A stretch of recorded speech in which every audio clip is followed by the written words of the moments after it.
দেশের রাজনীতি যেন দিন দিন আটকে যাচ্ছে ভয়ঙ্কর এক চোরাবালির মধ্যে। একদিকে নির্বাচন নিয়ে শঙ্কা, আরেকদিকে জামাত সহ ৭টি দল মাঠে নেমেছে যুগপৎ আন্দোলনে। এমত অবস্থায় জামাতকে রুখতে নতুন কৌশলে বিএনপি। ছাত্র সংসদ নির্বাচনে ছাত্র শিবিরের ভূমিধস জয়ের পর স্বাভাবিকভাবেই রাজনীতিতে পজিটিভ আলোচনায় বাংলাদেশ জামায়াত ইসলামী। এর মধ্যে জুলাই সনদের বাস্তবায়ন সহ পিআর পদ্ধতিতে নির্বাচনের আন্দোলন কার্যত বিএনপি সহ তাদের সমমনা দলগুলোকে রাজনৈতিক চাপে ফেলছে।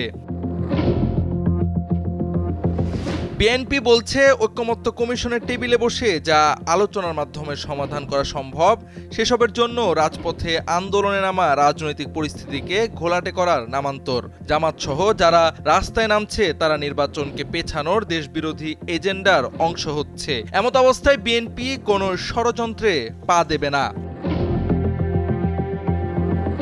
বিশ্লেষকরা বলছেন জামাত সহ ৭ দলের আন্দোলন বিএনপিকে চাপ ও উস্কানি দিচ্ছে।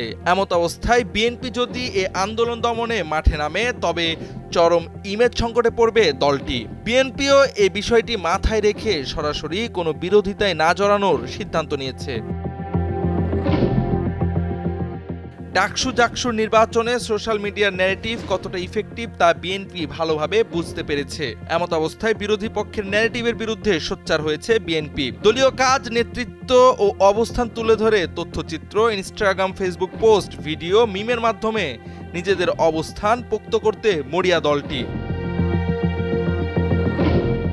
মোট কথা, সরাসরি কোনো সহিংসতা বা বিরোধ নয়, জামাতকে ঠেকাতে বিএনপির মূল হাতিয়ার এখন জনসম্পৃক্ততা ও আলোচনার টেবিলের আহ্বান। বিএনপি অনড় তাদের একই কথায়, আলোচনায় সমাধান সম্ভব হলে রাজপথে বিশৃঙ্খলা কেন? ফলে বিএনপির এই কৌশলী অবস্থান তাদের রাজনৈতিক দূরদর্শিতা ও ইমেজ পুনরুদ্ধারে বিশেষ সহায়ক হবে বলে মনে করছেন রাজনৈতিক বিশেষজ্ঞরা।